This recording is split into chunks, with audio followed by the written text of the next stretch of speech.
हा, तुमचं नाव काय काकी? सरिता तुकाराम पालांडे. ओके, कुठे राहता तुम्ही? कल्याण. ओके, कशा संदर्भात तुम्हाला औषधं दिली होती? डायबिटीस. शुगरसाठी दिली होती? शुगरसाठी, हा. ओके, किती वर्षापासून यूज करतायत? 2 वर्ष. 2 वर्ष झाली. ओके, कसा फरक जाणवला तुम्हाला औषधं घेतल्यापासून? म्हणजे आता डायबिटीस माझा कमी आहे. पहिला 250-300 असायचा, आता ओके. 140-160 असा असतो. असं असतं, हा. ठीक आहे. हा. आणि शुगरमुळे अजून बरेचसे प्रॉब्लेम्स होत असतील ना, त्याच्यामध्ये कसा रिझल्ट आहे तुम्हाला? त्याच्यात पण फरक आहे. आहे ना. ओके, पहिलं म्हणजे असं वेट वगैरे किती असायचं तुमचं वजन? वजन माझं पहिलं 60 होतं. 60. आता 50-55 झालं. ओके, म्हणजे वजनामध्ये पण फरक आहे. हा. चालेल. काय सांगा तुम्ही दुसरे आपले जे कस्टमर्स आहेत, शुगरचे वगैरे पेशंट आहेत दुसरे, त्यांना काय सांगा ना औषधांबद्दल?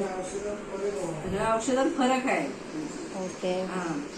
म्हणजे तुम्ही पण करा, छान व्हाल. तुम्ही पण करा, छान आहे. औषधाने खूप फरक पडला. ओके, चालेल. हा.